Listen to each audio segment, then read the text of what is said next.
जय हिंद दोस्तों, मैं हूं अनूप और आप सब लोग देख रहे हैं ग्लोबल कॉन्फ्लिक्ट। दोस्तों, बीते कुछ दिनों से आप लोगों को बहुत सारे वीडियो में सुनने को मिल रहा होगा कि अमेरिका द्वारा भारत को 5th जनरेशन फाइटर एयरक्राफ्ट का ऑफर किया गया। इस ऑफर को लेकर अमेरिकी सांसद की तरफ से भी एक बिल जारी करने का कोशिश किया जा रहा है, पर यह फाइटर एयरक्राफ्ट कौन सा है इसके बारे में अब तक अमेरिका की तरफ से कोई खुलासा नहीं किया गया। संभावित ये एयरक्राफ्ट F-35 हो सकता है और आज के इस वीडियो में आप लोगों को बताऊंगा कि अगर अमेरिका द्वारा भारत को F-35 का ऑफर किया जाता है तो क्यों इंडिया को F-35 को खरीदना चाहिए। तो इसे जानने के लिए वीडियो के आखिर तक बने रहिए और चैनल को सब्सक्राइब और वीडियो को लाइक जरूर कीजिए। दोस्तों, वैसे अगर देखें तो F-35 एक एक्सपेंसिव फाइटर एयरक्राफ्ट है, पर इसका क्षमता को अगर इसके पैसे के साथ तुलना किया जाए तो क्षमता के सामने इसका कीमत कहीं पे नहीं ठहरता। इस फाइटर एयरक्राफ्ट को दुनिया के बेहतरीन फाइटर एयरक्राफ्टों में गिना जाता है और दुनिया के किसी भी देश के पास ऐसा टेक्नोलॉजी नहीं है कि इसके बराबर का कोई भी फाइटर एयरक्राफ्ट बना पाए। अमेरिका द्वारा इन फाइटर एयरक्राफ्टों को ऐसे करके डिजाइन किया गया है कि इसे हर एक रोल में आसानी से निभाया जा सकता है, जबकि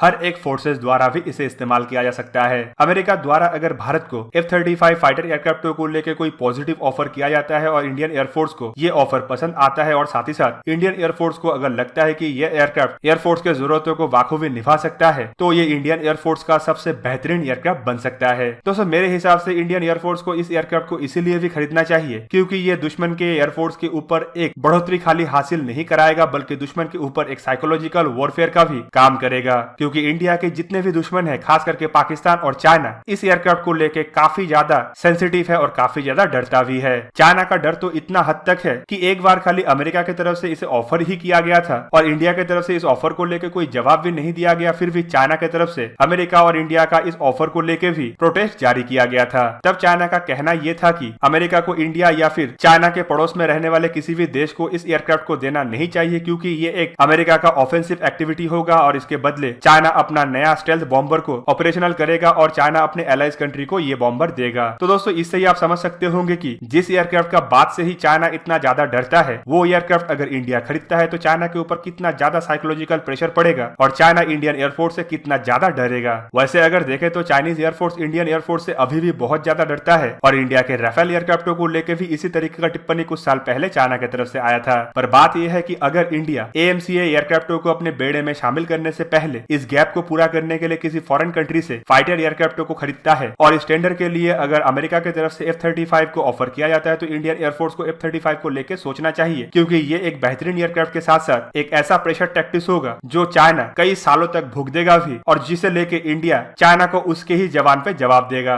मतलब जिस तरीके से चाइना द्वारा आए दिन इंडिया के ऊपर प्रेशर क्रिएट करने के लिए पाकिस्तान को अत्याधुनिक हथियार देने का बात कहा जाता है, उसी तरीके से अब इंडिया को तरफ से भी चाइना को साफ जवाब दे देना चाहिए कि अगर चाइना इंडिया के साथ बॉर्डर में टेंशन बढ़ाएगा और पाकिस्तान को इस तरीके का उकसावे के कार्रवाई करने के लिए प्रेरित करेगा, तो इंडिया इस खित्ते के अंदर अमेरिका के साथ अलायंस बनाएगा और अलायंस के तहत आगे भी बढ़ेगा और अमेरिकी हथियारों को भारत के बेड़े में भी शामिल करेगा। दोस्तों, बीते कुछ सालों से इंडिया द्वारा अमेरिकी हथियारों को अपने बेड़े में शामिल किया जा रहा है और अगर हर एक हथियार को आप देखें तो वो चाइना के खिलाफ इस्तेमाल होने के लिए एक बेहतरीन हथियार है। एग्जाम्पल के रूप में अगर P-8I मैरीटाइम सर्वेलेंस एयरक्राफ्टों को देखें तो इसका इतिहास रह चुका है कि यह किस तरीके से इंडियन ओशन के अंदर चाइनीज जहाजों की एक्टिविटियों के ऊपर नजर रखने के साथ साथ इन जहाजों को इंडियन क्षेत्र के नजदीक से भी खदेड़ दिया था। जबकि P-8I maritime surveillance aircraft India के बेड़े में शामिल होने के बाद चाइना के सबमरीनों का एक्टिविटी भी इंडियन ओशन के अंदर से कम हो चुका है। इवन इंडिया द्वारा जो M777 तोप को खरीदा गया है और चिनूक अपाचे जैसा हेलीकॉप्टर और C-17 और C-130J सुपर हरक्यूलिस जैसे एयरक्राफ्टों को खरीदा गया है, उसे भी जिस तरीके से इंडिया द्वारा चाइना के साथ स्टैंड ऑफ के दरमियान इस्तेमाल किया गया है, वो भी काफी सराहनीय है और इंडिया को ऐसा ही मदद कर सकता है अमेरिका का F-35। जिस तरीके से चाइना द्वारा अपने बेड़े में 5th जनरेशन फाइटर एयरक्राफ्टों को शामिल करने का प्रयास किया जा रहा है, उसका जवाब बाखूबी इंडिया का AMCA प्रोजेक्ट ही है। लेकिन AMCA आने से पहले इंडिया को अगर इस गैप को फिल करना है तो F-35 एक बेहतरीन ऑप्शन है। दोस्तों, इसके अलावा कल के दिन F-35 के द्वारा जो कारनामा करके दिखाया गया, वो भी F-35 का एक पॉजिटिव गुण है।